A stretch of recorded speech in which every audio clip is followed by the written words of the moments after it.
Everybody would quieten back down. We have Director Foltz here from the ports, and he's ready to go.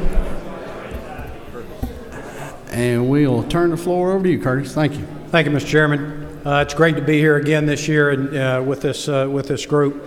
What's being handed out right now is a pamphlet that I want to cover really what I'd call three major areas, and all three are on here. One, to talk about and give you a quick update on the economic impacts of our ports, talk about the most recent fiscal year in terms of growth of your ports, and then kind of finish it up with the topic du jour, it seems, and that's the deepening of the Savannah River. So let me just start off. If you will turn to the back of the pamphlet that's got the state of Georgia on it and the economic impact. This is done by the Terry College of Business every 2 years on behalf of the state. And this is the most recent study we'll be doing, or the Terry College of Business will do another study at the end of this fiscal year that we're in right now. So keep in mind these statistics and numbers, both financial and jobs, that you see are dated about a year and a half now, and we've had significant growth since then. But if you look at the most recent study, about $18.5 billion of income for Georgians every year are generated on port-related activity, not just in Savannah, but also in Brunswick. About 352,000 jobs throughout the state are tied or related to port-related activity, represents about just shy of 8.5% of employment in the state of Georgia. And then you can see the tax impact, and I'm not going to go through it. And one of the newest additions to us putting together these economic impacts, we have had and worked with the Terry College of Business to break it down by region. So within each of your respective areas, you can clearly see through their studies the impacts that your ports have in the commerce and the economic activity in each of your areas. So quite significant. And as I remind people quite often, you know, this port network is an economic tool for every corner in the state of Georgia. Your ports are located on the coast, but they are clearly and purely just a conduit to international commerce.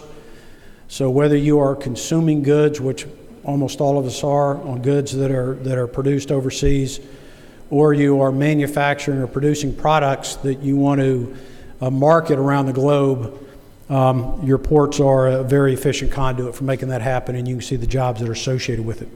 Now, if you flip the pamphlet over, on the bottom of it, just a couple of quick kind of economic headlines from the most recent fiscal year. On the right of the pamphlet is really our year-ending fiscal year 12 results.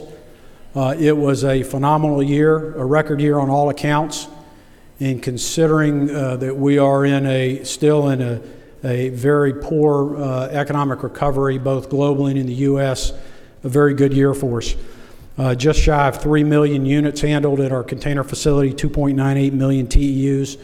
That was a record year for our ports. And by the way, most ports in the country still haven't recovered to 2007 levels. So we've continued to grow market share, continued to gain activity through our ports and the jobs tied to it. Maybe equally as important or more important, we are an export dominant port. So through our ports, and as we think about building economic recovery for the state of Georgia, the Southeast, and the nation, in a country where imports outpace exports 2-to-1, we actually export more containers through our ports than we import. So we are doing everything we can to help recover and build strength in the jobs and bringing both products and manufacturing back to the U.S. But 1.6 million exports. Down in Brunswick, the auto processing activity, or the port at Colonel's Island, moving automobiles, we have rapidly, quietly catapulted to the third busiest auto processing port in the nation.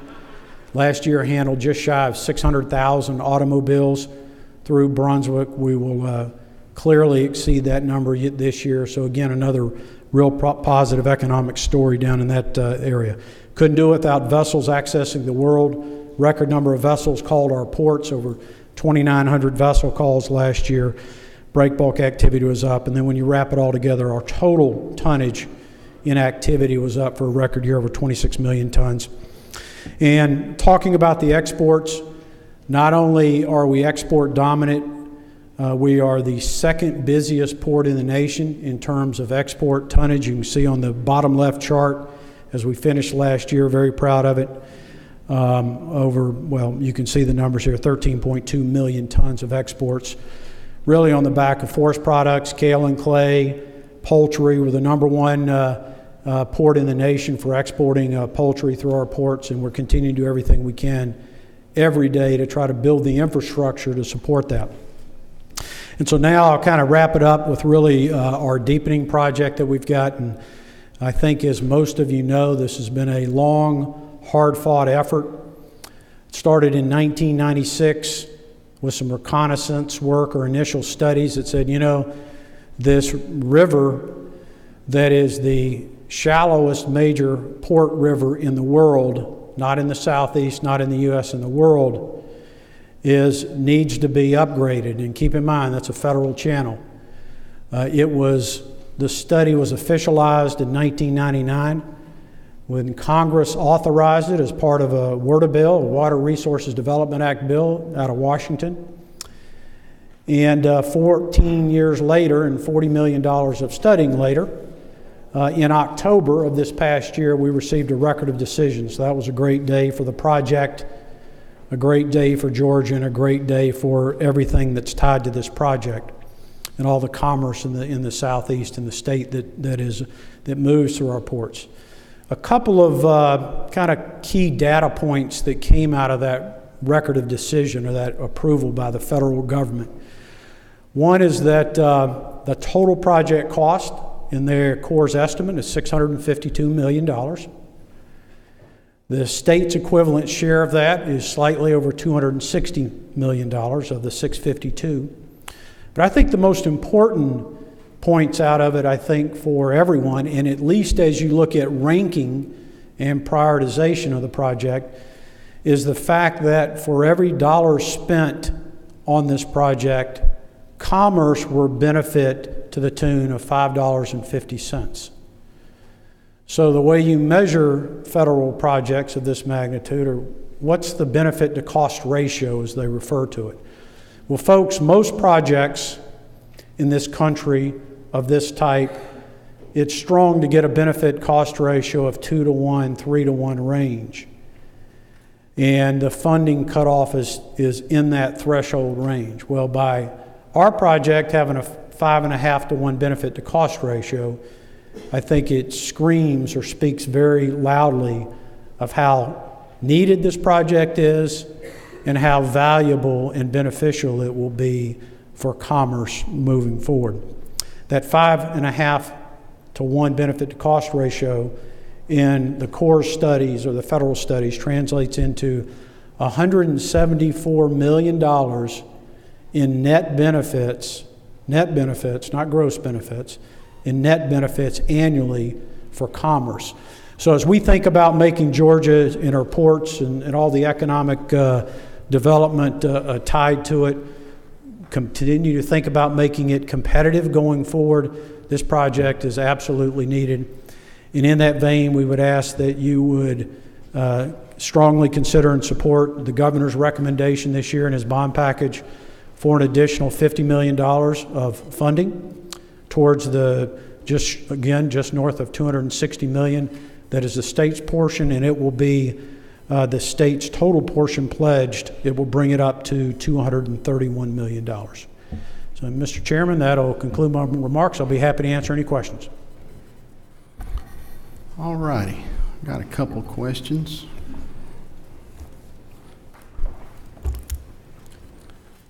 Representative Chokas. Thank you, Mr. Chairman. Commissioner, a question that I have is, how long will it take once we get the money from Congress to deepen the harbor of Savannah? And then what ranking we're going to have as far as the depth? You said we were the most shallow harbor in the world at this Correct. time. Well, what ranking will we have, and do we need to be, since it's a 14-year cycle to get Right. this done, do we need to be thinking further down the road? Well, First of all, some great questions. First, regarding the time to do the deepening, assuming that the project has continual funding, both the state clearly is going to be there, but the federal government being there, we expect to start actual deepening work the second half of 2013, calendar year 2013. And the Corps' schedule has the construction taking about 3 years. So we would expect the construction work to be completed second half of 2016. There is a host of environmental mitigation efforts that will continue for many years post that, but the construction work should be again done in second half of 2016. And just as a side note, currently the Panama Canal expansion is on schedule to become operational mid-year 2015. So we will trail that by about a year is the current projections.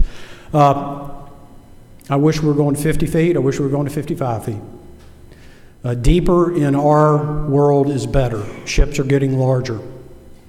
The reality is the Corps study and through the federal program, once they've completed all the studies, they've come back and said it's in the nation's best interest where the optimal benefit to cost ratio, they've got a kind of a curve that they measure, was 47 feet. The project was actually authorized to allow studying it to go up to 48 feet, but again, that kind of optimal mark was at 47. The other unique thing about our harbor and our river is where we're situated and located along the coast. We have an average of about a 7-foot tide every day. So although we'll have 47 feet at low tide or at mean low water, at high tide we'll have 54 feet of water. So like I said, deeper is always better. We'll still be not at that kind of 50-foot mark, which a lot of people shoot at, but generally speaking, that's a mark that doesn't take into consideration the tidal conditions, if that answers your question. Yes, sir. Representative Buddy Harden. Director Folks, thank you very much. I do want to thank you, the Ports Authority, and the port for what they contribute to the economic viability of the state of Georgia. That's a very impressive report. Also, thank you for what you have done for the region that I represent, not just the district, but the whole region, in the development of the intermodal facility there in Crisp County. But I guess the thing that worries me most, and maybe it's not a danger anymore, I noticed a couple of weeks ago where there was a threatened port strike, which basically would cripple that logistics supply line. Is that out of the question now, or is it still in negotiation? No, sir, they're in the middle of the negotiations, and I think if those of you that aren't following it, the ILA, International Longshoremen Association, that enters into not contracts or not a contracting party with the Georgia Ports Authority, but they effectively have waterfront labor support from Maine through to Texas. Their contract expired this past October. They're now into their second extension. They're in negotiations with their contracting parties, which are the ocean carriers. The next critical date, or this current extension, expires on February 6th. And so they are in active negotiations right now. It is a coast-wide contract. This isn't unique. It's not specific to Georgia. So it'll cover every port from, again, Maine, all the way down the East Coast and through the Gulf to through Galveston, Texas. Stay tuned. Chairman Roberts. Thank you, Mr. Chairman. Director, Chairman Mullis and myself had the opportunity a few months ago to travel down to Panama to go down to see the expansion and all there. And, you know, we led a delegation of a few other chairmen from other states, one of them from Virginia, Texas, Louisiana, and South Carolina.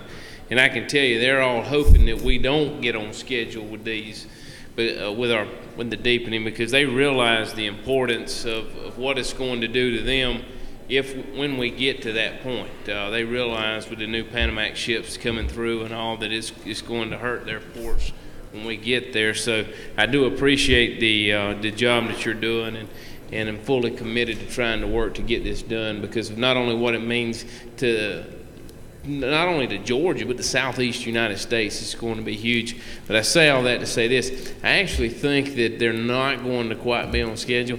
They want to tell you that they are, but behind closed doors, there's some discussion that they may be running a little behind, but that may help us, but the sooner the better for us. But we do appreciate your leadership. Thank you, Mr. Chairman. Those are real. Senator Carter. Thank you, Mr. Chairman. Curtis, obviously the state has made a big commitment in the bond capacity and raising it, the bonds for the deepening, but we've also made a big commitment in the transportation routes and the road projects along the ports. Can you kind of just bring us up to date on some of those projects? Yes, sir. The largest of which we want to thank this body, I guess it was 2 years ago, approved and appropriated monies for the extension of Jimmy DeLoach Parkway. When you think about ports, and I'll kind of put my operating and engineering hat on, there are really three issues that you have to have, or you should look at when you're talking about managing efficiencies and capacity in that funnel that deals with international commerce. Water side, which is the deepening. If you can't get the ships there, then anything you do on the land side is for naught. So water side is a critical piece. The port complex itself, making sure that your ports are modernized, they're efficient, they handle velocity, they handle density, they're operated as productively and efficiently as they can. I will tell you really without any hesitation that your ports are one of a kind in the United States. I think most of you know I'm not long-term Georgian. Spent a lot of time in the private sector, and your ports have become, and how the state has supported the whole network, have become the envy in the United States. And we regularly have other states visiting us trying to figure out how we can do it. The third piece is the landside infrastructure, and that's making sure that you have good rail access and you have good highway access.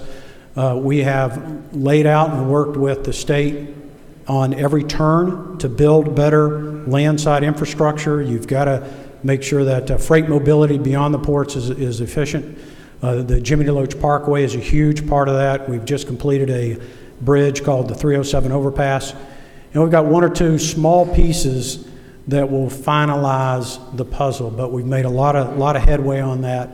And again, we are trying to prepare your port system, not really for 2 or 3 years from now, but for decades from now, to make sure that you're there to support commerce. Because at the end of the day, when these large manufacturing companies come to, or distribution centers come to any of your communities, one of the first things, and they are trading in international commerce, yeah, they're interested in what you're doing today, but more importantly, before they put $100 million, $150, $200 million in the ground, they want to make sure you're going to be there for them for decades to come. So that's what we're trying to build, this infrastructure to support many decades of economic growth in the future.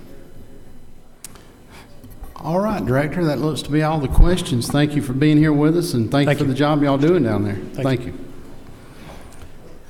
Next up, we have Commissioner Black. I see him standing in the back of the room, ready and raring to go.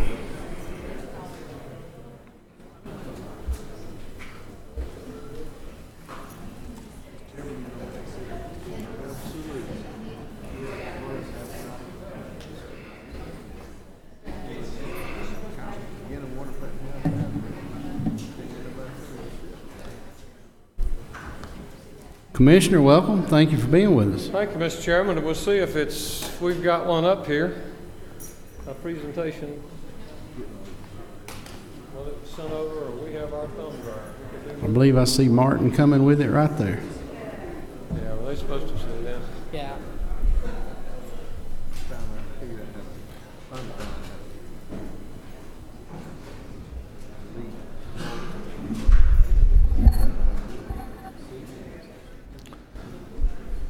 Mr. Chairman, good to see you today, and Vice Chairs, distinguished members of this committee, thank you for the privilege of being here today.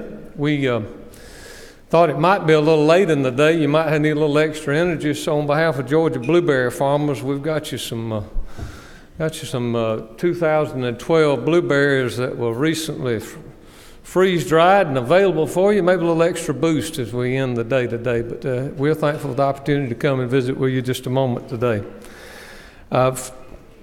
Mr. Chairman, there from a department updates, get a couple of slides up here.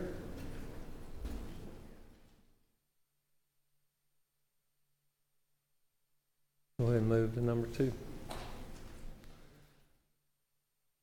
Couple of updates for you that are issues that address quite a number of your constituents out across all the committee members today. Ongoing challenge of making sure we have a good sound business plan for the future for the Market Bulletin, something that we have now about 40,000 of those that are paid subscribers. 2 years ago I stood before you, we sent about 120,000 of these things out for free. Didn't have a very good business plan. Today we're on sound financial footing and have got, I think, something that will protect us for the future, because you do have constituents, believe you me, if you don't yet know, you've got constituents that rely on it, and they're all our constituents, and we're going to try to make sure it has a good future. But one of the challenges of the future is that over 53% of our folks are 70 years old or older, 73 years old. We've had a real good survey this past year that kind of helped us figure out where we need to go. So they're appealing to younger Georgia citizens. We have a phone app now, and the ability to access greater accessibility and utilization of technology is part of our future. But I want you to know we're just not sitting by the wayside expecting that to always be like it was in the past. But it's something that we're all going to have to work together in the future. Also, one of the things that's been a deep concern of mine is our market system. Again, making sure that we have a business plan for the future of our state farmers markets all across this state. We've closed several. We have a couple that are still have some challenges with regard to their individual plan, but I want you to know that we've made some terrific progress in Valdosta, and we've made some terrific progress in Moultrie and some other places. But 2 years ago, stood before you in the minor markets. That means everything but Atlanta. I stood before you with a red number that was $300,000. Last year, that number, we had gotten it down to 60. This year, I'd hoped to get it totaled in the black. We're down to 16,000. But we still have a positive net gain on the overall market system, somewhere around $4 million. And that's going to the bottom line of the state of Georgia, is helping create and ensure jobs and good markets for Georgia farmers and our farm products. Well, we do have a comprehensive study that is underway. We're continuing to try to find ways, particularly for the Atlanta market. The Atlanta market's one with some creative marketing this past year. We've actually done a novel thing, like go to farmers and actually ask them to come back to the market. It's an interesting thing, but people from Dunwoody and Stone Mountain and all around Atlanta actually did return to the Atlanta State Farmers Market during our Georgia Grown Farmers Showcases this June, July, and August. We'll start those again this coming May, but still a more fundamental problem with the Atlanta markets is we didn't have a plumbing plan. We didn't have an electrical plan. We've started from scratch, just completed a comprehensive plan that is a very expensive undertaking. And we're going to have to all work together on that in the future. And I hope with Chairman Wilkinson's help and Chairman McCall and others, and certainly Chairman Houston's help, we can talk about what that future would be, but it's going to take all of us together. And Representative Hardin in particular, he has a great market in Cordele that is a landmark. It's important as the future of our vegetable business and watermelon business. It's the capital of the watermelon business in Georgia, maybe in America. It's a great market for about 10 weeks out of the year. The rest of the year, it's tough. And it's not a question of whether we're going to ever make money in Cordele. It's how we can keep from losing so much. And so we're working with county governments, and Representative Hardin's been a great champion in that. We look forward to working. Hopefully we can get some of those costs down. But I'm committing to you, we're going to get all of these markets in the black. We've made pretty doggone good progress the last couple of years. As far as our budget, something that we appreciate the confidence the department was given by this body, these bodies last year in administering the Georgia Agricultural Tax Exemption Program, the GATE program, we came to begin to market it. And if you see our logo and marketing campaign actually went pretty good this past the past few weeks. I'm happy to report to you now that in under 9 weeks of being live, we're getting the qualified agricultural producer cards into the hands of producers, that our staff from IT, our staff from marketing, we have put now over 20,000 of these cards in the hands of Georgia producers. And I'm most proud of that one figure. If you'll see there, the last one, 84.4% of this has been done online. And that's a dedicated service of what I believe is, if not the best IT department in the state of Georgia. I don't know who is. I'm very much proud of our team. They've worked very hard, and I just, the other statistics that you see there are pretty self-explanatory. Now that moves on to our next, from a budget highlights, 3 quick points, and I'd love to take questions. If you'll remember, the law stated that in administering the GATE program that we were to retain those fees. And that's what the law says. That provision is not constitutional. So we've remitted these fees, but we did ask the governor, and very thankful that the governor's recommendation does return $350,000 of the gate fees for FY, the midterm budget for supplemental, and then a full funding of $750,000 for FY14. Now the $750 is really a budget mark because we don't exactly know what that fee is going to be. You can do the quick math. If we've got 20,000 cards at $20 a piece on average, that's $400,000. That means, now, in order to make this budget mark, that means there has to be another 17,500 of these cards. Now, farmers that do not have them, they will wake up when they go to buy fertilizer and everything this spring. But candidly, Mr. Chairman, I don't know if there's another 17,000 cards out there.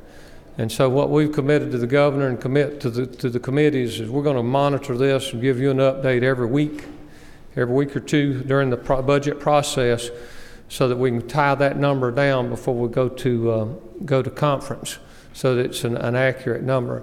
Now, an alternative to that would be, and we just push on out to the end of the session, and then if it's anything less than that, we could fix it in supplemental next year, whatever your wishes are. But certainly, we're very appreciative to have this support, because our 10-person call center, everything else we've done here was without any state funds. And I'm very pleased that our group has worked very hard. There's also, you'll see in our budget, as far as a highlight is a very important part of making sure that our budget aligns with program budgeting. There is a transfer that you'll see that's going from one of our programs to another. That's not new funds, it's not enhancements, it's just accounting that OPB did not fix last year. What I'm really excited about, Mr. Chairman, is that since program budget started in 2005, I'm happy to report to you that we completed in fiscal year 2012, for the first time in this department's history, our budget is in compliance with OPB and program budgeting. But this last little it's 422, that's a switch in accounting. It's not new funds. It just helps get our books where they need to be, and with regards to our internal programs, and we're home free. Last little budget item to remind you of, y'all, we had a pilot program all of us worked together on, and you funded for our H-2A guest worker assistance and our labor issues last year. And basically, y'all, it's a last in, first out when we had to come to budget prioritization, and I think we all entered into that knowing that that was a pilot program anyway. So, Mr. Chairman, those are our budget highlights, and I'd love to take any questions you might have, and again, thank you for the privilege of serving together with you. Yes, sir. Thank you, Commissioner, for being here. Got one question so far. Chairman Roberts. Thank you, Mr. Chairman. Commissioner, and you've done a good job of setting up the GATE program. Yes, sir. And all, I went online and done it myself, and it's fairly easy, and that's a good thing. It's good for the consumer, I guess. And I think you alluded to it, but I didn't quite catch it. So far, we've issued about 20,000, and you say there's a possibility of anticipating another 17.5. Is that? Well, Chairman Roberts, what we were, and we were all sitting around this time last year thinking, is that number going to be 40,000? We have 49,000 farms, So maybe some other people have their farm workers. It could be 60,000 cards. We were all trying to guess. I'm just simply looking. I know that we've done 20,000 now, and I know what the pace has fallen off. It's very, these first 9 weeks it was very hefty, but we're down to about 100 to 200 a day. And we've cut back on we're in the process of cutting back on our temporary call center. We're going to have an ongoing call center, but it just won't have 10 people in it. It would probably get down to maybe to 4 and then maybe to 2.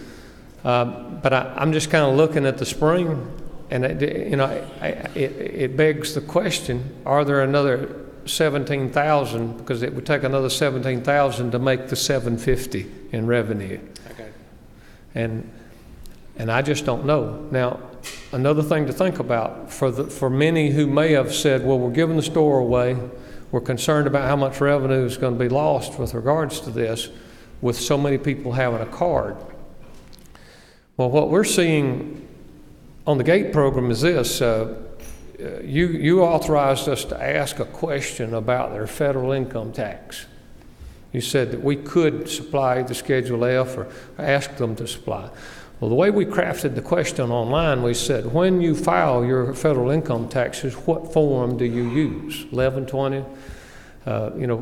Which form schedules do you use? Well, we've had people call and say, well, I've gotten all the questions to this one, but I don't count my cows on my taxes. Yeah. And that's when we're not your tax advisor, but if you're going to get a GATE card, you'll either do one or the other. You're going to do them both. You're not going to do one or the other. So what I'm saying, that there may be a lot fewer people actually get these cards than all of us thought a year ago. One follow-up. Do we know through the computer database that you've got from this, how many are almost like duplicate cards? In other words, from the standpoint of, you may have a person that may be involved in a partnership but also involved in a corporation, so they're actually one and the same individual, but so in other words, we're at 20,000 cards, but we may only be at 17,000 people or farmers represented. I mean, is there any way to track that? Or yes, I don't have it on the tip of my tongue, but yes, sir, we're gathering real good data, and we could analyze that for you. Now, remember too that we authorized, because the big question was, well, I'm going to get one card. What about the guy that works for me, and what about this? 20,000 cards means 20,000 payments. Correct. There, if you remember, and you probably did, I did not. I only needed one card for me. You probably got the 3 that was allowed, because you could give your wife and your son one, but you still just pay the $120 deal. But so I guess to that end, 20,000 cards is not exactly accurate. It could be as high as 60, but they're still making the same purchase for the same entity. But one, right? That's correct. And if y'all remember that $20 online and the $25 doing it in paper, that is all an annual fee. Okay, Senator Davenport. Thank you very much, Mr. Chairman. Commissioner Black.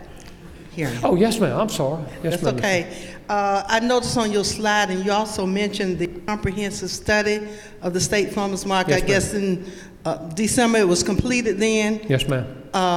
Can you tell me what you've decided would be some of the improvements, or what are you going to do with the state farmers market? I know you've come to the district several times and met with the vendors and producers there. We need a facelift. We need a lot of things. So I'm just wondering if you made any type of decision on that.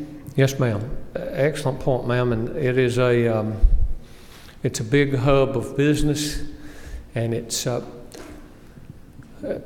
couple of the things that, if you will, inherited.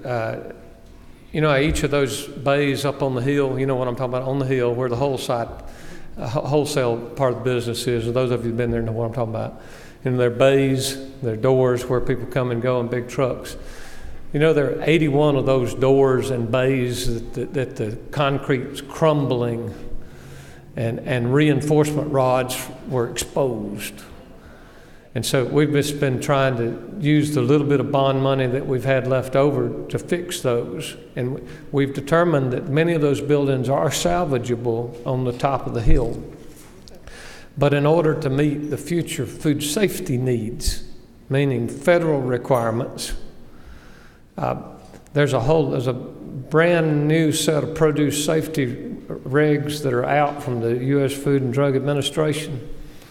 I'm going to invite some of y'all over on March the 20th, because we're going to have one of the 4 listening sessions in America over these regulations, and it'll be right over here at our building. But they're going to totally change the way the lower part of the hill operates. Our notion of the way of just exposed produce that's left overnight with a piece of cheesecloth pulled over it is in our rear view mirror. And so that's going to be, we're going to be looking at how do you want to, what's the future of the retail market? We're going to have an enclosed building. Do you want to work with some people on public-private partnerships? Quite frankly, there'll be, over the course of time, we're probably going to see a lot of bulldozer activity. And then we'll have to determine just what our strategic plan is with regards to a bond package and how much this committee and leadership and the governor, what we really think the value of the investment is.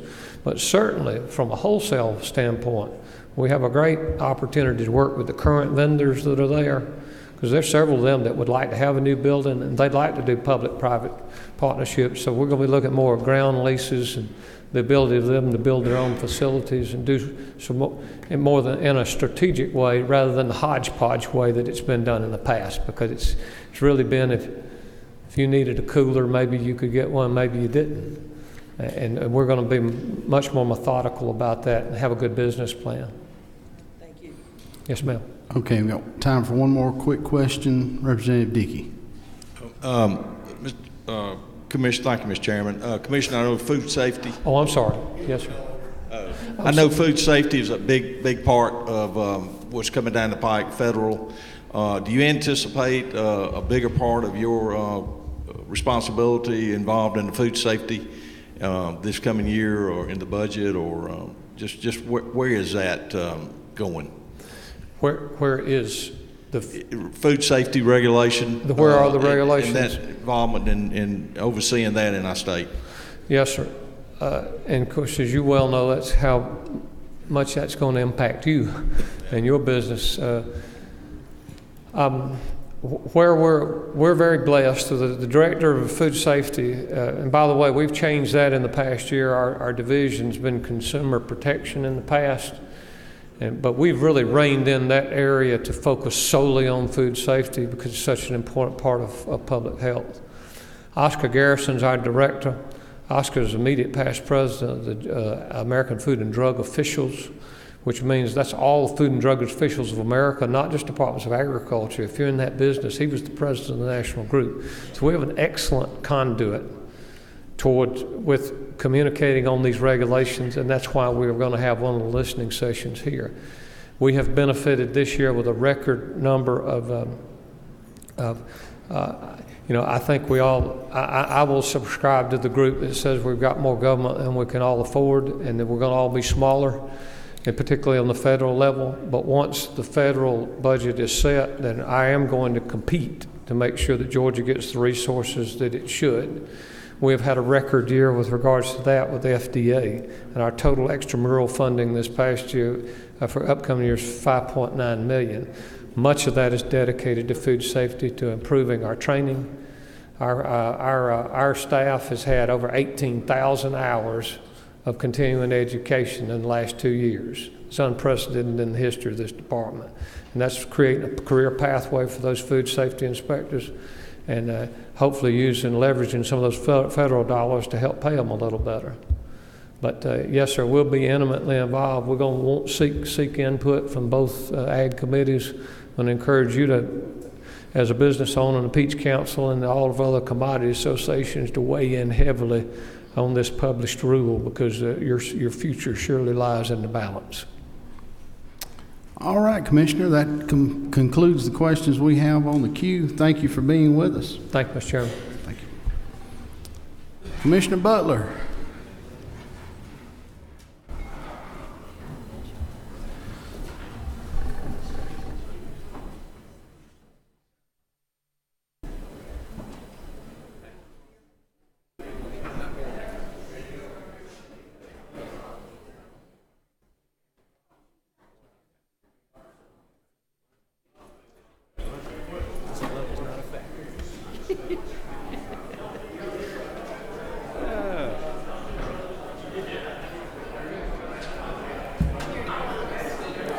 I've taken science medication, and all of a sudden, by the time I walked in here, I got that.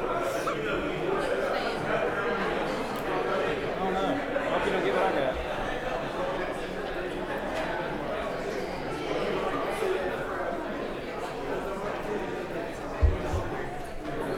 You did remember. That's your car.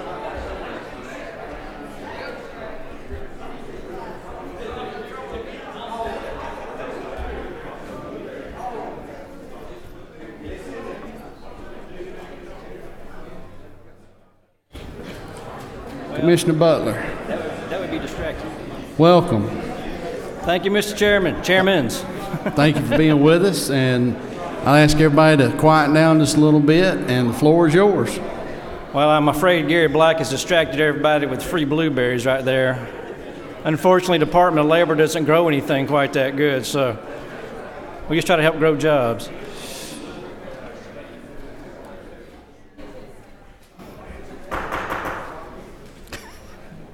I didn't get mine.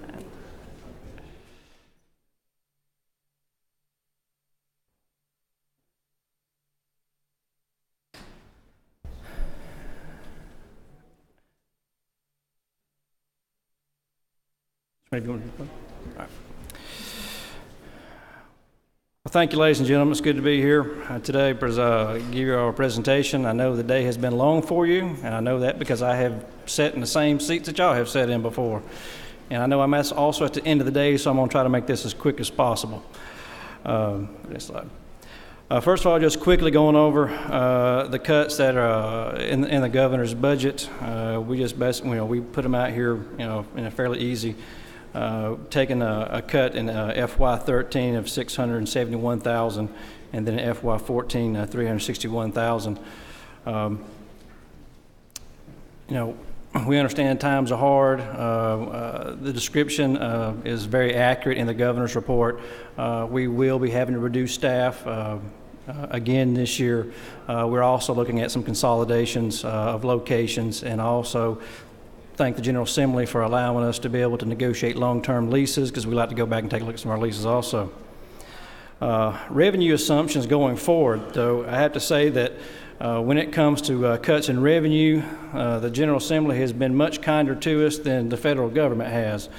We have experienced a lot of reductions in funding from the federal government over the last few years. And so, and not knowing what's going to happen in Washington over the next few months, sequestration also could affect our budget tremendously. So we're keeping a very close eye on that, and I know y'all are too. Just to kind of give you a quick rundown how the funding has changed from the feds. You look at the bottom, and FY10. You go from the amount of almost $80,000 in federal funding down to today around $61 million. That's a tremendous amount of cut over a shorter period of time. However, we have made that work just through finding efficiencies throughout the agency.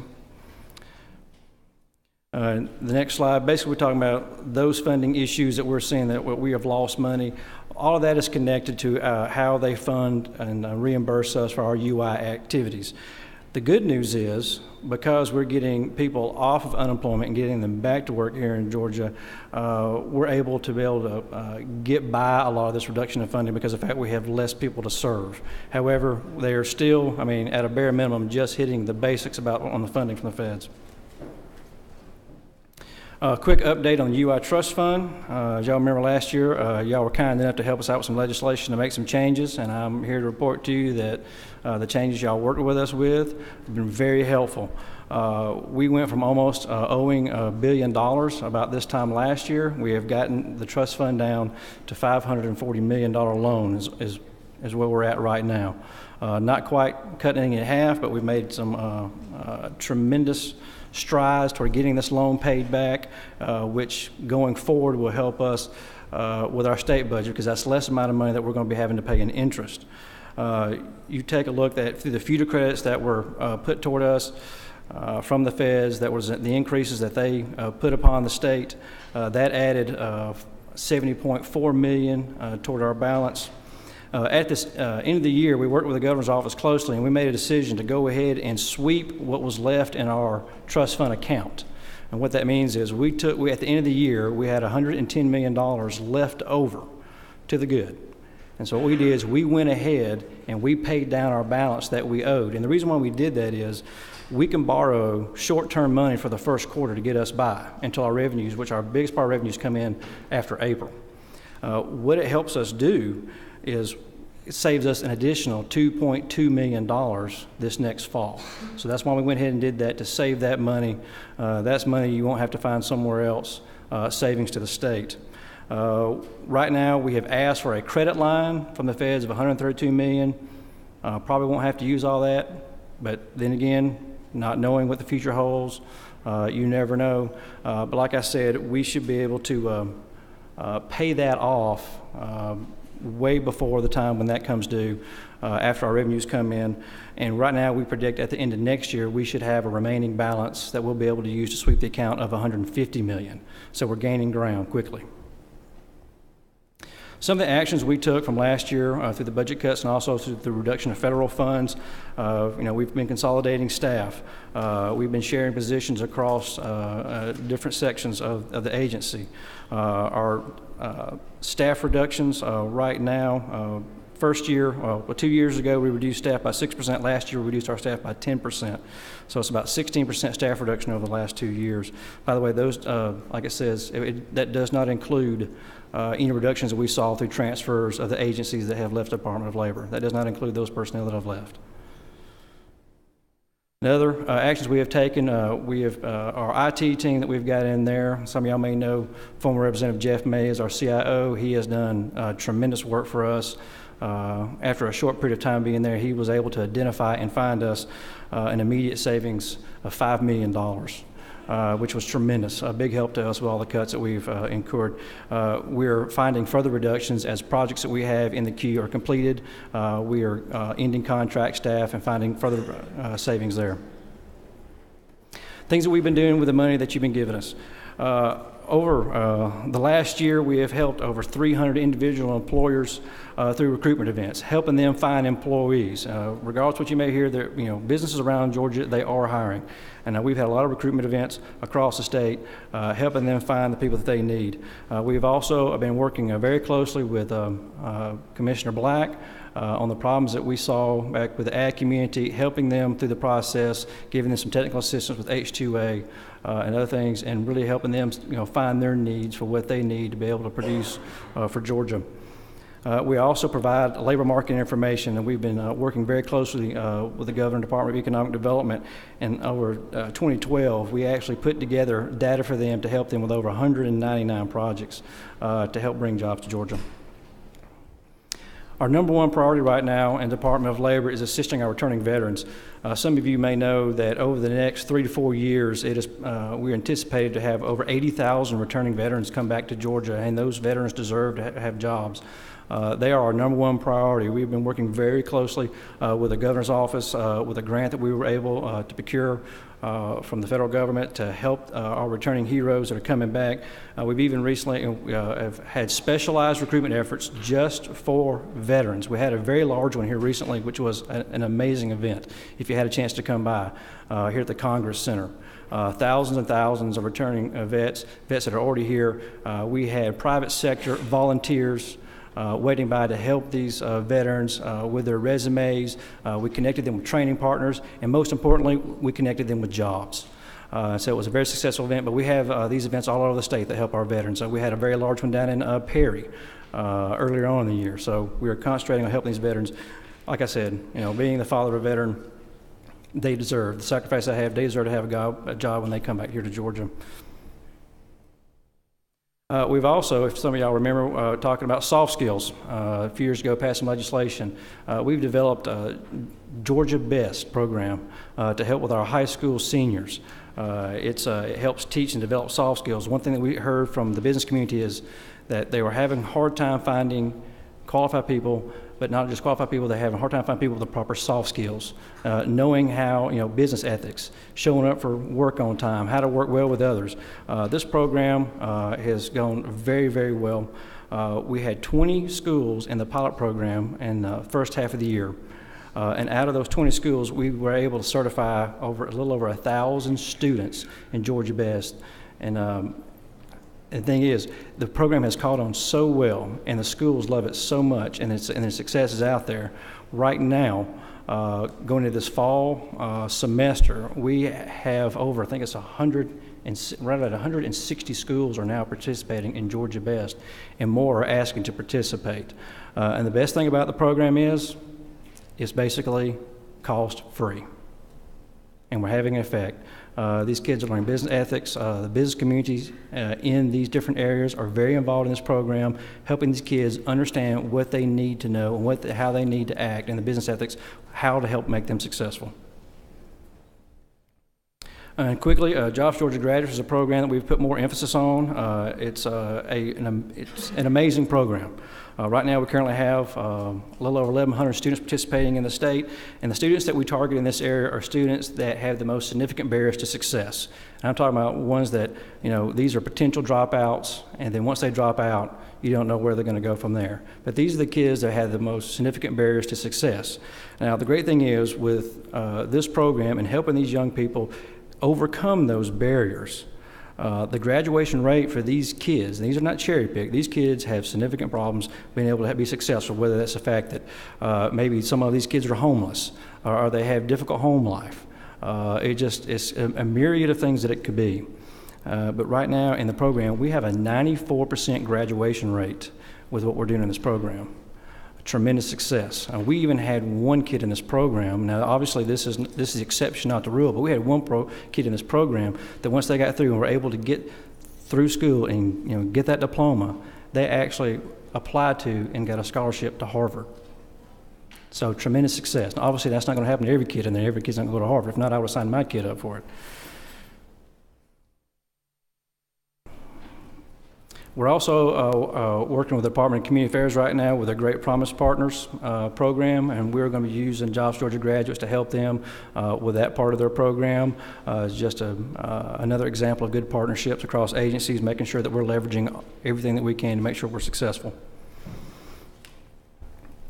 Other savings that we've had in the UI program, we have gotten away from writing checks. The checks were very expensive, not just the fact of printing and getting them out, but we had problems with return checks. We also were having problems with check fraud, where people were stealing these checks, washing these checks, and then rewriting them for different amounts. And we had a tremendous problem with fraud.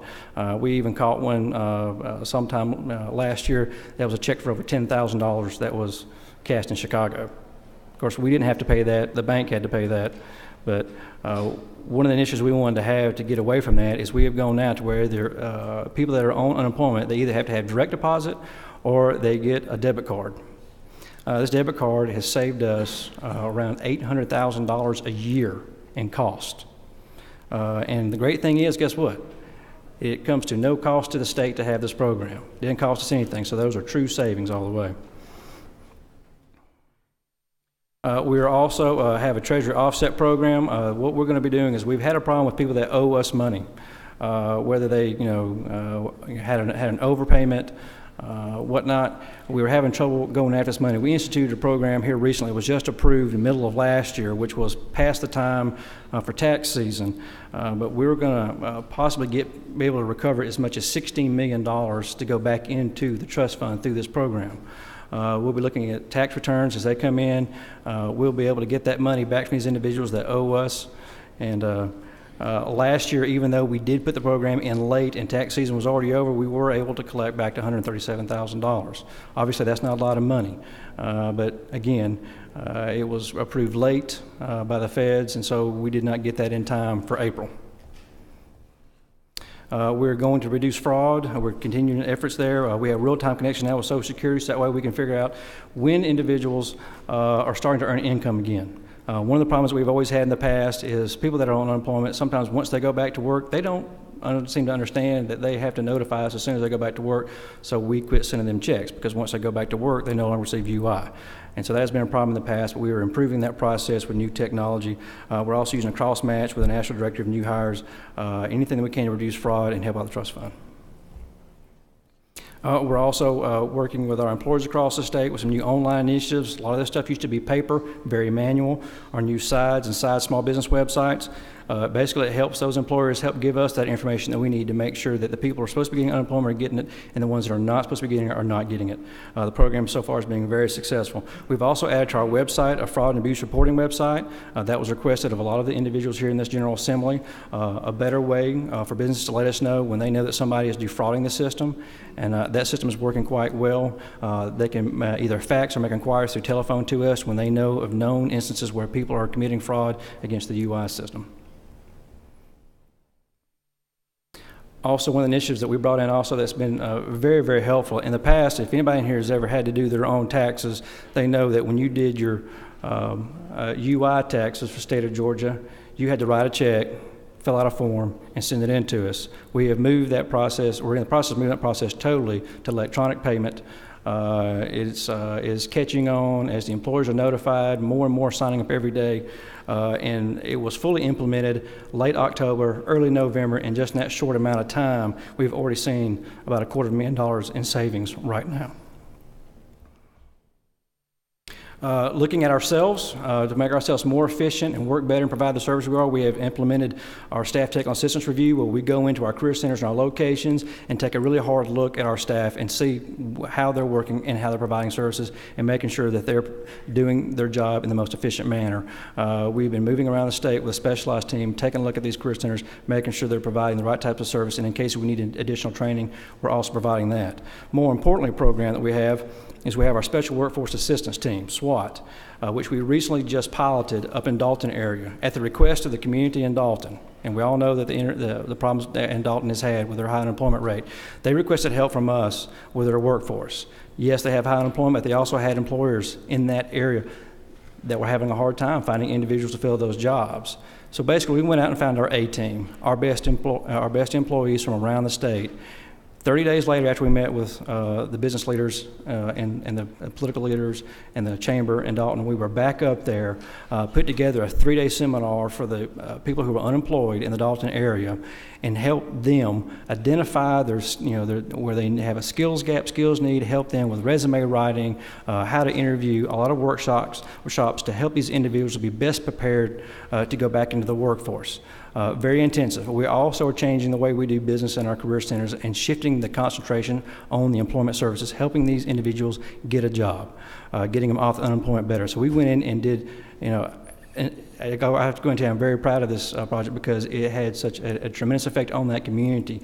We saw, local nonprofits, churches, technical colleges, WIA, the chamber all come together to help these individuals get them back to work. We were back up there 45 days later, had a very successful job expo, and got a lot of these individuals right back into work. We're still taking a look at those numbers and see just how successful we are, but we have already had requests from other communities who have heard about this all the way up in Dalton, and they want us to come down and do it in their community. So you may be seeing us come to your community very soon to come in and help with the individuals that are having the hardest time getting back to work. We have to get these long-term unemployed back in the employment roles. We are currently right now working on a new labor exchange system with the Department of Labor. These types of systems, and ours is very old, are very, very expensive.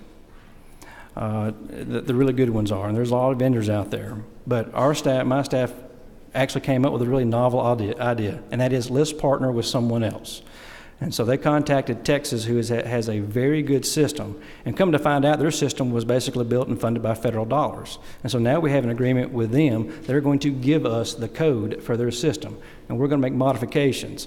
And so we're going to save, it could be $10, $15 million easily by working with them and getting this new system in. This system will also help us track individuals, what their skill sets are, where the jobs are. Again, another tool to get folks back to work. And we're very excited to get that moving forward with Texas. Other things we've got, we're shifting a lot of our UI applicants to online and call centers. But so that way our people in our career centers can concentrating on the really good work, which is getting them back into a job. We were seeing that we were being flooded by individuals coming in that were looking for just UI help. And so we have shifted to a system of call centers and also online. It has cut down some of that traffic so we can concentrate on getting them back to work.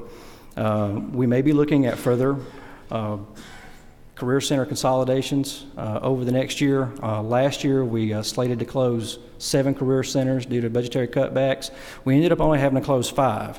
And how that happened was, well, actually, we had a lot of communities come to us after we announced the closings, and they provided us free space, which pretty much negated the need for the savings in there. And so we were able to stay in those areas. And so we had some very good partnerships with the state reps in those areas, and also with the local community, the chambers, the county commissioners, the mayors. And so we were able to preserve some of those. We're also shifting how we deal with the people who are on unemployment.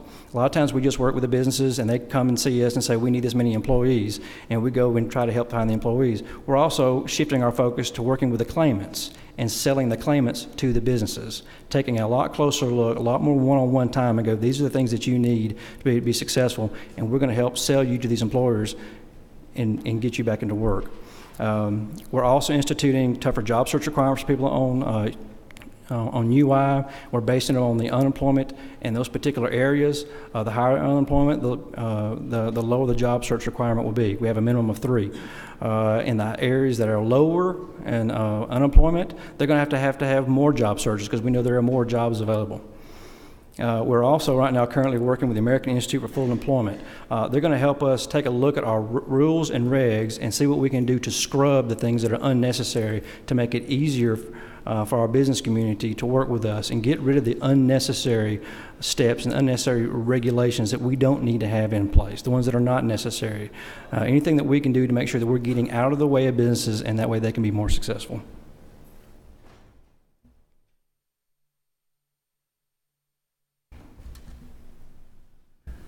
I was waiting for the next slide. Good job. All right, got a couple questions if it's all right with you. Of course it's all right with me. Senator Tate. Commissioner Butler. Yes, ma'am. Thank you for that presentation. It's wonderful to hear about all the programs that are going on with the Department of Labor that are putting people back to work and trying to pair them up with jobs. So we really appreciate that, and I appreciate all your help that you've given me with Caristeel Pitts and other things that I work with. My question regarding the unemployment, though, has to do with the department's percentage of the unemployment goal by the end of our governor's 4-year term.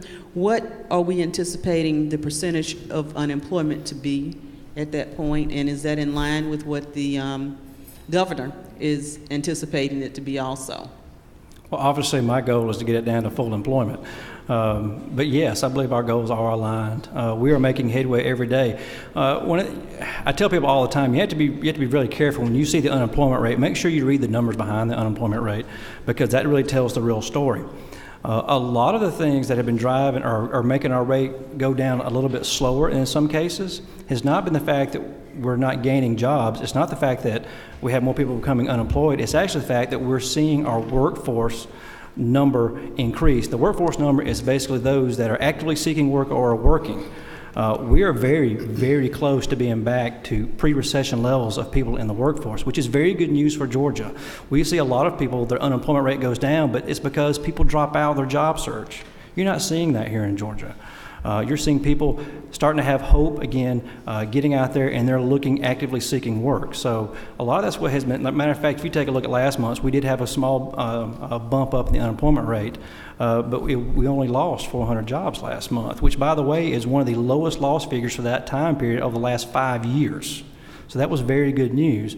But what we did see is we saw the workforce number continue to rise. It has risen, I believe it is 19 of the last 22 months, we've actually seen our workforce number increase, in some cases dramatically. So I'm very optimistic about where we're going. Obviously, there's things out there we have no control over. We don't know what Congress is going to do going forward with tax policy. We don't know what's going to happen in Europe. Anytime we see any kind of problems out there, I mean, that affects us too. All things being equal, I'm very optimistic about where we're headed right now. Thank you. We're running real tight on time. To say that would be an understatement. We're running overtime. Well, I don't want to get in your way, Chairman. That's okay. We got some members who want to ask questions, but I am going to say I've got 3 questions in the queue, and I'm going to ask that this one I'm fixing to call on be the last one. If the other 2 members would please just see you outside. Yes, and I would be happy to stay to answer anybody's questions, obviously outside, so not to disturb the other hearings. Senator Miller. Thank you, Mr. Chairman. Commissioner, thank you for being here today. Can you give us I know we're running short on time, a quick update on the unemployment insurance that the employers are paying back, what the rates are going, and when that will conclude? The money we're paying back to the federal government? Yes. That was not that was previous administration, and no fault of yours, I realize, but can you give us an update on that? Sure. As a matter of fact, we are in the process of putting together some update books for all the members and try to get that to you as soon as possible. I can tell you that it's good news. Right now, we are predicting to have that loan paid back and get out from under the federal loan by middle to late 2014. So we are on, if not ahead of schedule. That's good news. And the reason why that's really good news for our employers, as soon as we pay that loan back, all those feeder credits come back, and you'll see a lot of that money that's being sent to the federal government right now with their federal unemployment tax increases stay in Georgia. So my employer, my constituents' FUTA fee that's $42 in the middle of 2014, it'll go to what? Well, it'll be good for the next year. It'll drop back down to its base rate, which is $42, period. Now, the 42 you're talking about is added on top of the base rate, so you're actually $84. That's right. It's $80. Right. So you'll go back to the base rate. And the base rate will be? I think it's $42. $42. That's correct. Yeah. So it'll be cut in half in 2015. Right. Okay. Thank you. So I mean, basically, especially large employers, they will see a large influx of cash that year that they won't have to be sending. That would be a great little talking point sheet for us talking to constituents. And, if I may, Chairman, just let everyone know, if you ever are needing any kind of employment type information when you're talking to your local Kiwanis or your local Rotary Club, please call our office. We'll gather that for you and make sure that you have it in a good format. You can use that. It's very helpful. Please don't be afraid to call us. We'll get it to you as quick as possible and email it to you, and you can use that when you go and you can brag to your constituents about your local area. Hopefully you can brag about all your areas. We know we have some work to do in some, but that's what we're about. So thank you. Okay, again, my apologies, Chairman Hamilton and Senator Davenport. We're just running so close on time. Thank you, Commissioner. Appreciate you being here. Thank you, Chairman. Commissioner Comiskey. See his smiling face coming up the middle aisle. You should.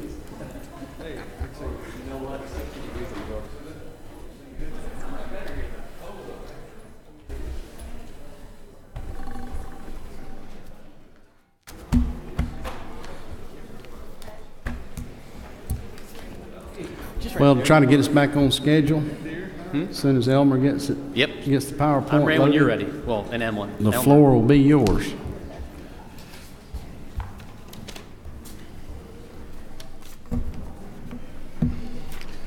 I'll go ahead and start, actually, as he gets it set up. First of all, thank you very much for being here today. I know we're running a little late. I think most of you know me, so you know I talk fast anyways, but I'll try to do a little faster just to make things go.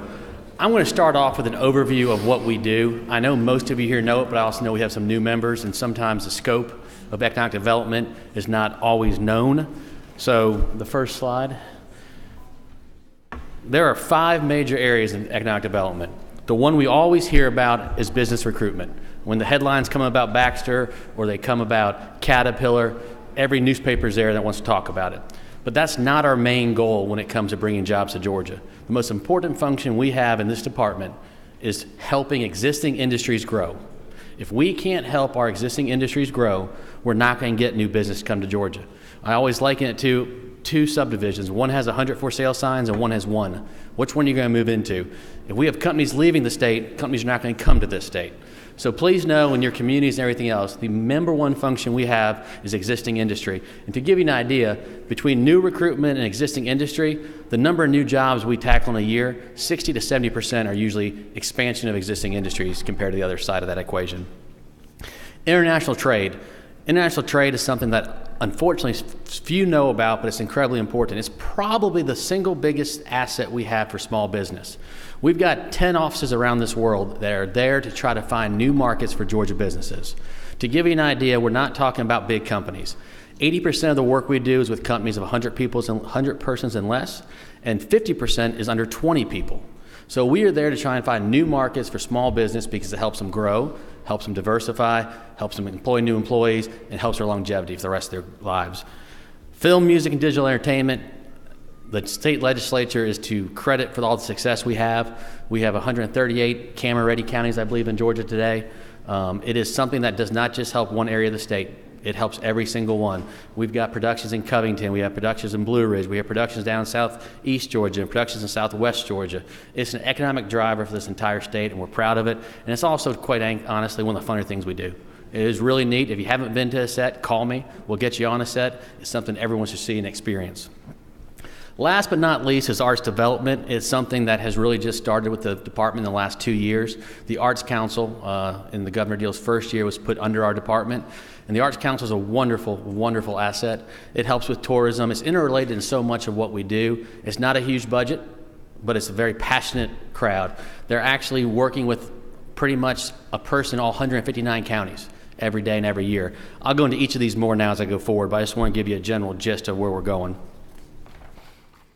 Just to give you an idea of our budget, between this year, FY 12 and 13, there was not much differences between any of our funding areas. You will see about $1.5 million in there, and that was increased in the Georgia Research Alliance budget for 2 new eminent scholars, another agency, Georgia Research Alliance, that is absolutely wonderful for the state.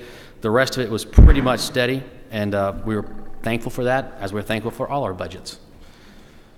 Going to some performance measures, we had record success in every area I just listed in those 5 areas. It was the best year we've ever had. I'm proud of my staff because it certainly wasn't because of me. And I'm proud of the support we get from the General Assembly and the Governor's office to make it possible. Last year we had 403 announcements for new jobs or expansions. That involved 28,000 jobs. The investment was almost $6 billion, and we had about 1,200 leads brought into the agency. I talked about 2 major things, Caterpillar and Baxter. We all hear about it, we all know about them. If you back those out of these numbers, we still had a record year. It says something about the state and about not just a couple areas of the state, but the entire state in general. To give you some ideas, I picked a handful of things from around the state. We had things back in Early County, in Newton County, Jackson County, Coffee County, Doherty County, Gwinnett County, Richmond, Hart, Jeff Davis, Lawrence, Evans. The list goes on and on. Our department works not just in Metro Atlanta, not just in the rural areas. It really is wherever the leads bring us. And please know, it's something everyone needs to realize who doesn't know much about this department. We don't tell companies where to come and locate. That's not our job. We can't. Companies come in knowing some parameters. We simply give them, when they give us the parameters, we look at those parameters. It could be distance to a port. It could be distance to a water supply. It could be distance to a major highway, east, west, north, south, whatever it is. When somebody gives us those parameters, if they don't already know where they want to look, that's where we get involved. We never play favorites. We are here to try to help wherever the company's needs are. We are there to serve them. We are a customer service organization. Also have a nice map here. These are the projects located between December of 2011 and 2012. You will see that they come from every corner of the state, from southeast and southwest, northeast, northwest, and metro Atlanta. If you go one more slide, you'll see one per density. And we did that to show that in some of the smaller areas where there's less people, you will still see a bigger density of jobs coming to them in terms of projects landed. Again, I think we're very proud of the fact that map is filled in pretty nicely. I'd love to see color in all 159 counties. It's not always possible, but I will tell you, economic development is a regional endeavor. Just because one county like Worth County has nothing in it in terms of a project landing there, those counties around it bringing jobs to that area are going to help Worth County. It's all regional. People have to realize that. I think the state has gotten so much better in the last decade of regions realizing that if they work together and pool their assets and pool their commitments, we tend to land more jobs. This is just our global commerce budgets. Again, there's not much difference in here. Business recruitment went up a little bit. We're opening an office in Qingdao, China to help with our trade department. Trade stayed fairly similar. Innovation technology, again, we had a bump, and that was through GRA mainly. And our small business budget stayed about the same as well. And again, we're very happy about that, and we understand tough times. We're not going to see more money, and like this year, we'll see less money. But we're going to make do because you're doing the best you can. I hope you know we do the best we can. I know I'm going really fast. If anyone wants me to slow down, just raise your hand. International trade. Talk about some of our highlights in international trade. We served 1,100 Georgia companies last year. Again, most of which were small companies. We actually did, and we helped with the transaction of 300 deals valued at $40 million. Now, again, I want it to be realized, these are not one deal being $20 million. Most of these are a couple $100,000 deals, but it adds up to a small business. If you're finding a new market for somebody, it's going to help. We also are proud this year to say that we have now entered into agreement with the Department of Agriculture to take over their trade organization and work with them. Since we had so many people around the state doing it, it made perfect sense to integrate ourselves with Commissioner Black's department, and it's been a great success. We can go to the next one. I think the rest of it's explanatory. Tourism, another record year for another division. We saw it go from $45 billion to $49 billion last year in terms of impact. I will note it's calendar year, not fiscal year. It's how most of the trade organizations do it for tourism. The most important number I look at is the state and local tax generated. It went up another 10% from $2.4 billion to $2.6 billion, and that's the most important thing. We love tourism. Tourism is the best thing in Georgia. People come, they drop their money off, they take their health and educational issues somewhere else. Hopefully their health issues. Once in a while there is an accident in certain places, but we try to avoid it. It sustains 400,000 jobs, which is important. Tourism is awfully overlooked and should never be. It is absolutely integral to what we do. Our visitor information center saw visitation down a little bit last year, but not much. And I want to mention the last thing on this list, and that's a visit to exploregeorgia.org. In the last 3 years, we've made a concerted effort to involve social media more. We all know it's the wave of the future. We all know it's an inexpensive way to hit people. And the best thing about that, if you look at those numbers from 840,000 to 1.1 million to 1.5 million, we're hoping to see 2 million next year. It's a great way to get your message out there in a low-cost way. Again, here's just a budget for the tourism department. You're not seeing major differences. We did have a reduction in our product development and regional representation last year, and besides that, everything else stayed fairly stationary. Other things on tourism industry. Revenue was up 3.6% in terms of lodging. Lodging sort of, I think, and Kevin's my Deputy Commissioner of Tourism, is a gold standard for what you look at when it comes to tourism. Looking at how much people are paying for their lodging and how much money they're spending in restaurants and around us. Occupancy was up 1.7%. And the next point is the most important one on the slide. Georgia now ranks 7th in the United States in both travel-generated employment and travel expenditures, up from 8th place last year. We love to climb that ladder. We want to continue to climb that ladder. We will continue to climb that ladder. Going back to our, again, I guess I don't want to call it the crown jewel, but the fastest growing area we have. Film, music, and digital entertainment. In fiscal year 2009, it was $521 million of new direct capital investment. This year it was $879 million. We saw a number of projects go from 308 to 333. You will see between 2010 and 11 a drop. That's simply accounting. We used to have the digital entertainment in there as well. We pulled that out to separate it, just to keep the film industry a standalone. I want to go to say one other thing about that, and you can go to the next slide, Elmer, sorry.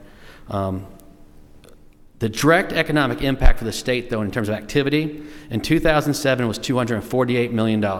This legislature, the previous governor, and others in their infinite wisdom put a tax credit into place that has now turned that $248 million in activity to $3.1 billion and growing.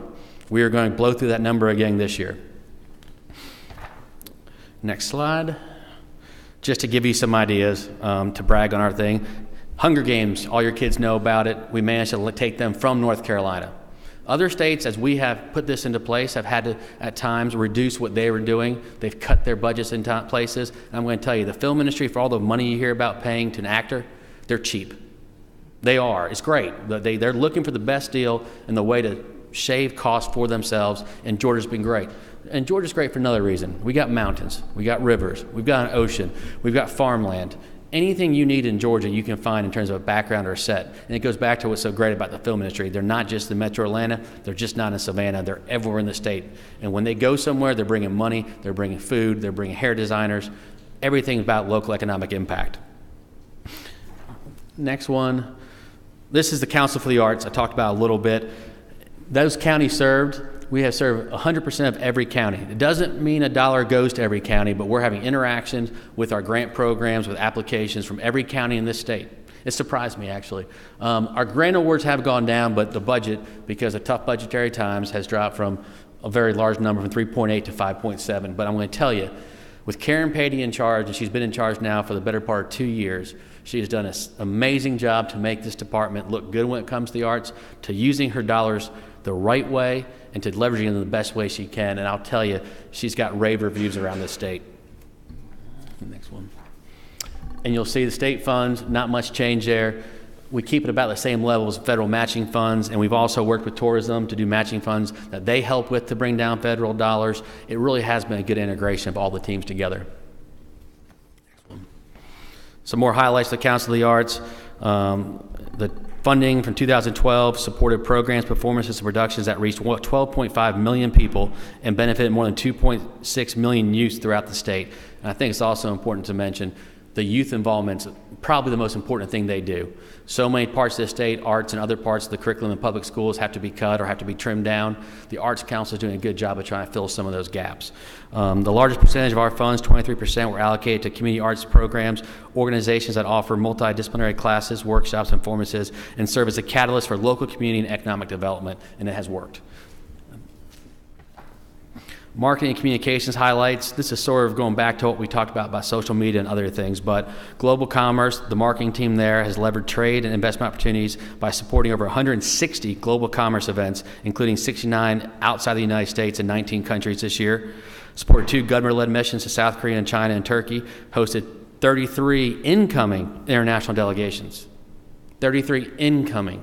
We like that. People are coming here to see Georgia, see our businesses, and see the ability to possibly invest here. In tourism side, again, they had 1.45 million unique visitors in FY12, an increase of 21%. 80% of all site visitors were new in FY12, and that's what we're trying to drive at. We're trying to get more people there, more individual hits, and more new people to it. And just the last slide I'll put up there is we talk about some of the other additions to our programs. They're all great. Georgia Research Alliance budget, it went up last year as I talked about 2 eminent scholars. The Georgia Cancer Coalition, which is now wrapped up under Georgia Research Alliance, has been a great team, had a slight reduction. And the Centers for Innovation are centers we have in agriculture, life sciences, manufacturing around the state in all corners, all 4 corners, that help to commercialize new ideas coming out of the university system.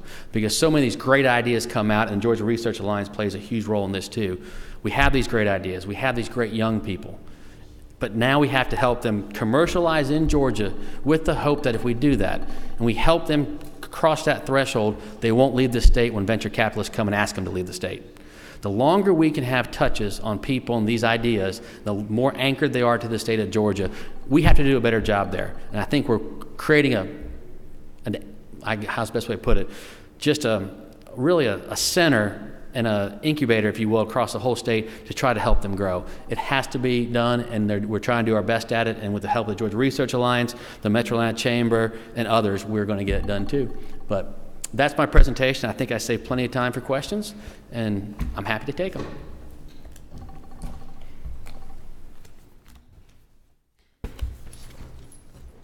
You talk so fast, I'm not sure all the words got out of the speakers yet. I will slow down my answers to the questions, I promise. Still flowing. Senator Davenport, since I had to skip over you a while ago, I'm going to call on you first. Thank you very much, Mr. Chairman. And Mr. Commissioner, I want to slip in a couple of questions here. Yes. First, where does Georgia rank nationally on the amount of money it spends, including tax credit and based on recruiting new corporations to Georgia? Like, how does Georgia compare to states like Tennessee and North Carolina or Texas or Colorado? In terms of tax credits? Mm-hmm. Yes. Let me answer that in two ways. I can go ahead. I'm sorry. You're Okay, another part. and Go then ahead. the other one, he's not gonna let me do but one. But then the other one. You better ask it now then. What is Georgia's biggest weakness in recruiting new businesses, or what are some of the, if there's more, what are they? I'll answer the first one first. It depends what you look at. I would say in terms of statutory tax credits, and I don't have an exact number because depending on, it's hard to sometimes quantify how states do it, and how, but I can give you an idea. We've done studies on it. In terms of statutory tax credits, we are in the top 15%, I bet, in the country. And they're tied to making sure jobs come to Georgia, and they have to actually employ people to get them. On the discretionary side of the equation, we were probably less than middle of the pack until about 2 years ago when this legislature and this governor increased our funding there as well. And I would say there we're in the top quarter of the country. In terms of our competitive states in the Southeast, we're probably right there. What happened, and I've said this before, not here but to other people, you know, Georgia's always led for so long with the capital of the South. And as doing that, at certain times, other states got sick of it, quite frankly. In these tough economic times, states like South Carolina and Alabama started trying to close the gap with Georgia through statutory and discretionary incentives especially. So they put a lot of money on the table. But now here's the best thing about Georgia. We don't have to match them dollar for dollar because Alabama does not have the world's busiest airport. They don't have Georgia Tech University. They don't have all those great universities. My alma mater, University of Georgia. I'd be remiss for not saying that and mentioning it. But Emory, Georgia State, Georgia Regents University, I got that right, even though they've changed it on me a few times. They don't have, Tennessee doesn't have a port, nor are they going to get a port, I wouldn't think, without some real significant issues. Everything we have in this state, though, makes us more competitive than the rest of it, and a great overall business climate, period. So I feel we're in great position with our incentives. I'm not here asking for any more incentives. This legislature has pretty much every time we've asked, they've come through and given us what we needed, even in some tough times. But really, the thing is, incentives play a part. And I wish there were no incentives. Because economists will tell you they shouldn't be involved, but I'll tell you, if other states are doing them, you have to. I wish no states did any incentives, because in the Southeast, no state could compare to us, period. I'm not just saying that biasly, but if you look at all the assets we have and the best workforce development program and Quick Start in the country, we're going to get it. So I feel really good about where we're at. Do we have a weakness? Sure, but I don't think we have a weakness. I think there's areas that we have some challenges just because I think we're good at pretty much everything we do. But you always have to list things, and at the very bottom, something has to be there. And I think, I'll go on a limb. I'll say our weakness in Georgia, especially in the research field, is we are sort of behind North Carolina and Palo Alto and Boston in creating a brand for especially our high-tech life science areas. We have everything these states have to offer, everything. The research institutes, things like the CDC, incredible. In fact, we're better than a lot of the states in terms of cost of doing business. Go to Boston, go to California and see what's going to cost you. But we have to sort of market ourselves a little better. We have to be a little more aggressive in that. We need to see better cooperation, and we've trying that. I mean, we've got a lot of organizations right now, from the Regents, who's been wonderful, to the Metroland Chambers, the Georgia Chamber, to many local chambers. We're trying to right now figure a way out to make sure we have the same message, deliver that message, because I still contend that we have just as much as those places have, and sometimes we don't get the word of mouth they do. But that's where my weakness is, I think. Thank you very much. You're welcome. Senator Tate. Commissioner Kaminsky, thank you so much for giving us that overview. I don't think I've heard it done quite that way before. And I can get you a hard copy if you missed some of it. I'm sorry if I was quick. I certainly appreciate it. Thank you. Going on what Senator Davenport said, what is the total amount that Georgia has spent since 2004 on corporate tax breaks, and how many jobs have been directly created as a result of them? I don't have that number on me, but I can get it for you, because in terms of Department of Revenue, if I have most of those numbers along with DCA, once we offer them, it really goes to those two organizations. But I am sure we can work on that, and we'll get you something as soon as we can, probably by end of next week, if that's okay. That's fine. Thank you. You got it. Representative Peake. Thanks, Mr. Chairman. Commissioner, just a quick shout out to you for the great job you guys are doing in this economic environment time. You know, what you guys are doing, creating jobs, and yeah, And what I'm grateful for is kind of the whole state approach you've taken, which is really important. And so thank you for that. Keep them coming to Bibb County too, by the way. Yes, sir. Senator Davenport pretty much asked my question. Let me just ask it just a little differently. To stay competitive, what else do we need to do to make sure we are competitive in a regional aspect and a national aspect to keep jobs coming? You answered most of it just a minute ago. Anything else? I'll add one more to it though, because I think there's an area that we're and it's sort of tied into what I answered a second ago about the brand of Georgia, the research. We have too big a brain drain still in this state. And if you look at our research universities and the amount of dollars they bring in on the federal side, we're up at the top. Now, if you look at all our competitive states that are up that same top, they also tend to be at the top of the venture capital list in terms of money funded by venture capital. We aren't there. And again, it goes back to maybe word of mouth or the message, or we did some work last year on the pension funds to have their ability to go into alternative investments. I think we still have to work on that. I think we have to have a more venture presence. We have to make sure they know we are open for business, because we have everything they need here. We do. We have to keep these minds coming out of these schools in Georgia, and that's a twofold approach. The first approach is bringing companies like GM last week in Innovation Center and having jobs that way. The second approach is fostering an environment to help the companies grow here and stay here. And I think we have too many companies that leave because of the venture capitalists come in and say, come over here, I'll give you the money. Now, there's a catch-22 there and a chicken and egg complex, because you ask the venture capitalists, which I've talked to many, they'll say, we don't care where they stay. They can stay in Georgia. But the management teams that are specialized in running these type programs happen to be where they're at. Then if you ask the management teams, they'll say, well, we don't care where we're at, but we just stay near the money. So we got to break that cycle. We got to get a reason to people to look at Georgia more. The state's got to get more involved. Private business has to get more involved. I commend Cox Enterprises last week for their $250 million fund they're creating, led by Trip Rackley, who's had tremendous success in the IT sector over the years. Things like that are things that are absolutely, the magnitude are huge, things that the state can't do. But it helps us to maybe build off it with things that we can do.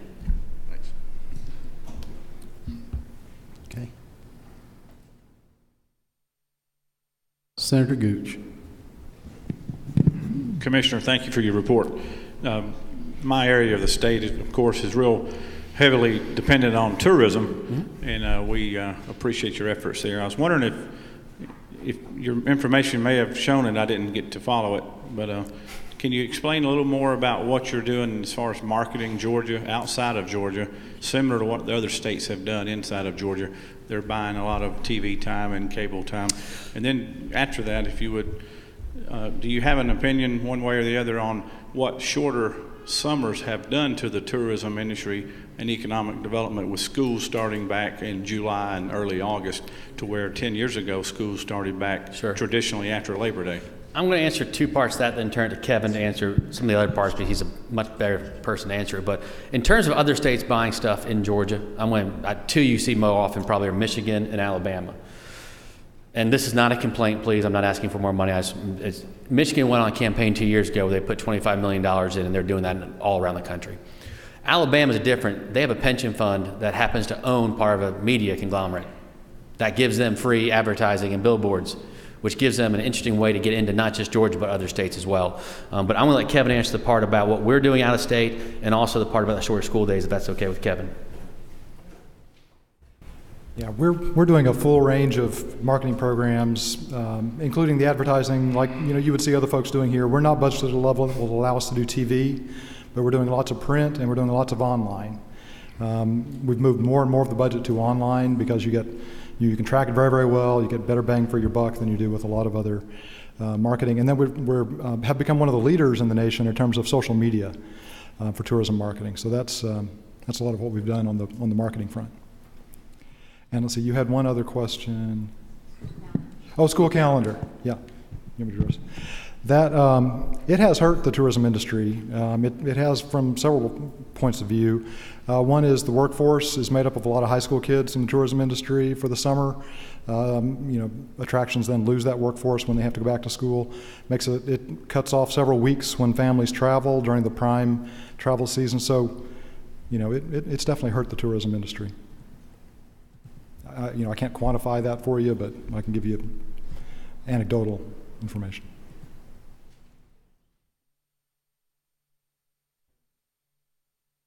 Representative Smyrie.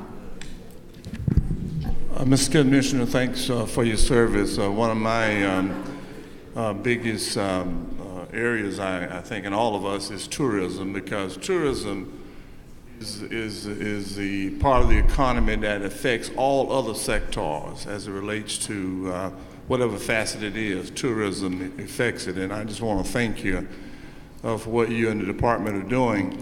On that note, Georgia, in your opinion, Georgia being a designation state, Atlanta being a designated city, a city of destination, and how do we, those of us who are in other tiered communities, how do we continue to work, and we're asking you to continue working with us in a partnership to making other sectors of the state designation cities, and that's my point, because I think the more we do in tourism, the more we do to affect entertainment, recreation, pharmaceutical, health. I mean, it's just so broad. And we need to put more in tourism because it's a major part of our economy. In fact, I think it's one of the biggest sectors, best sectors we have. But how do we keep partnering with you and the department to make other city designation cities, in other words, as it relates to tourism? And that, I was going to ask you that offline because I know it takes more than a minute to answer, but. I can talk pretty fast. Let's okay. See. I won't, though. It's actually a good question. It's a timely question. Because in the last year, we've sort of reshifted and refocused our tourism program. Too much of our tourism program were these people around the state who were simply taking in data for the Georgia Travel Guide and spending their time doing data entry. And we basically said that's just ridiculous. We got good people working with the communities, Columbus being a great one to work with. And we basically hired 2 people to do data entry to free up our folks to do more project development. Having our team members, people like Bruce Green and others who've been in the tourism industry for years, going into communities, working with their CVBs, working with their chambers to find out how they can market themselves better, to help them go through the process of what are our assets. Because, sometimes it helps to have an outsider come in and say, it's a great thing to have, but it might not be the asset you need to market the most. This one over here might be even a little better, or how you might marry them together. So we have seen an increase in the product development side. I think we should continue to see an increase in the product development side. Kevin and his team, like the rest of my team, make me look good every day because it's definitely their work. But we are doing a refocus. So the best way to do it is making sure that your local CVBs and your chambers are getting in touch with our folks. And we've done many times, we've gone out to the communities all around the state, in Southwest Georgia, East Georgia, Northeast Georgia, going to communities and saying, here, let us help you. Let us help you with our expertise and with your knowledge of your area and see what you can come up with. The pride of Northwest Georgia, Senator Mullis. Thank you, Mr. Chairman. Commissioner, I want to follow up on that and actually thank you for your team, especially those out in the field, like you mentioned Bruce Green, who's not in the field, but that help with the local economic development directors and other product development. I get to work with Carl Campbell and Janet Cochran, do an excellent job, as well as your other field directors out there. And I know that without them, a lot of economic developers would not have the right tools to help existing industries grow or recruit other industries. So I want to thank you for their great effort that they do. Thank you. Thank you. Representative Henson.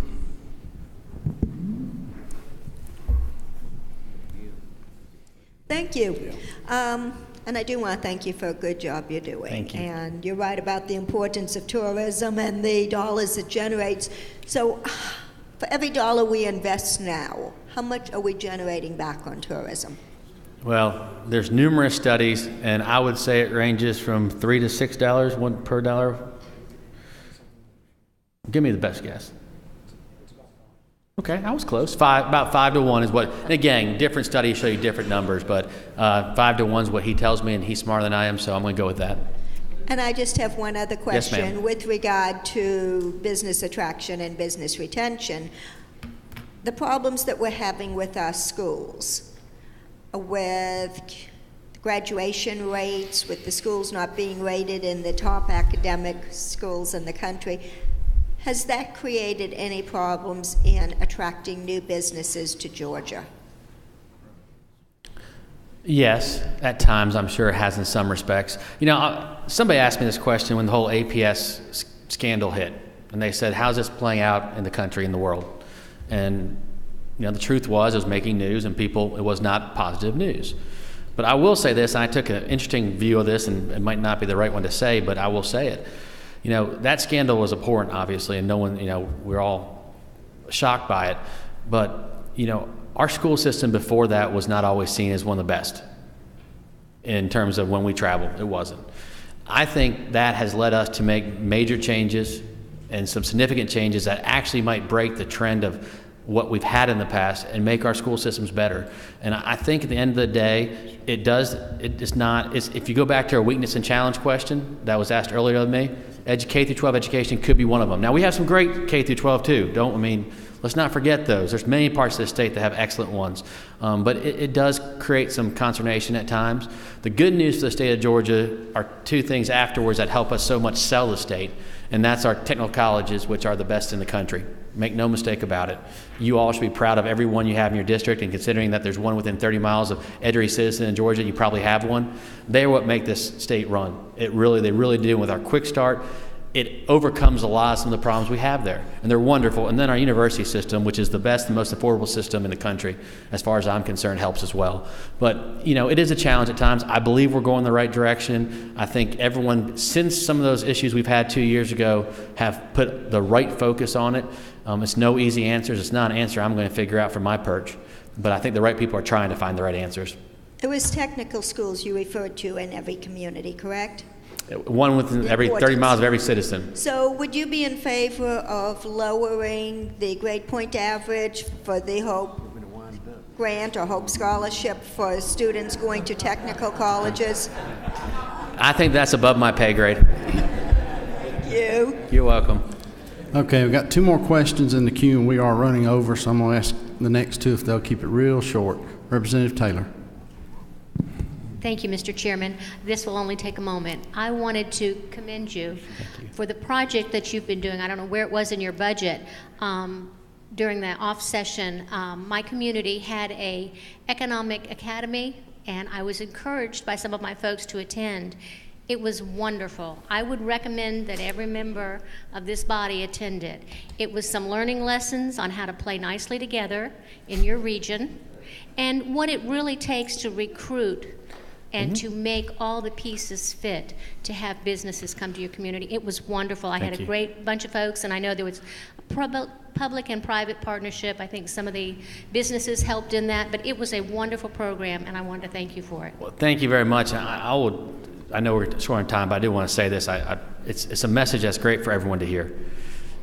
If the communities internally and with the communities around them work together, your success is going to exponentially go up. I kid you not. So many states we hear about where one county can't get along with the other county, their state government can't get along. People are appointed by the same governor. DOT won't talk to economic development. DOR won't. Our state and the team effort we have makes us on top of every consultant's list. They love working for Georgia because the communities work with the states work together, the state agencies work together, and the local leaders work together. And that's a commendation for everybody here because it is really the most important function we can do. Well, I know this is going to be wasted breath when I tell this next one to keep it short, but Senator Ginn. Thank you, Mr. Chairman. Great to be with you on a beautiful afternoon. One of the things that I appreciate the Commissioner's hard work and his efforts to bring economic development and tourism to our state. And look, one of the things I want everybody here to realize, when we start talking about an investment, and I hear the figures that it's a 5-to-1 return, any loan shark in America would say, hey, I'll be glad to put $1 in and get 5 back. I just want to make sure that we honor the appropriation budget. Don't worry, I can do it without the microphone. That's not a problem. But I want to make sure that this particular department has a really good return on the investment for our citizens, and that we're taking that under consideration. Thank you, Mr. Commissioner, for the outstanding work you're doing. Thank you very much. And apparently you had the same amount of caffeine I did earlier today. I would just, on that note, I want to say something, because all the divisions we showed you, do have a positive return on investment. And I'm going to tell you, the jobless department isn't to make sure each has a return on investment. Our success is what that return is. And please know that dollars you give us, our only goal every day is to leverage them to the maximum. We know it's tough times. We're not asking for any more. But please realize, we believe we're a profit center, but our goal every day is to get the best leverage for your dollars, and we appreciate all of y'all. Just in case you didn't realize, that is your new chairman of the Senate. One last question. Chairman Wilkinson. This is just a short statement. For those of you that don't know, I share the suite with Senator Ginn. Pray for me.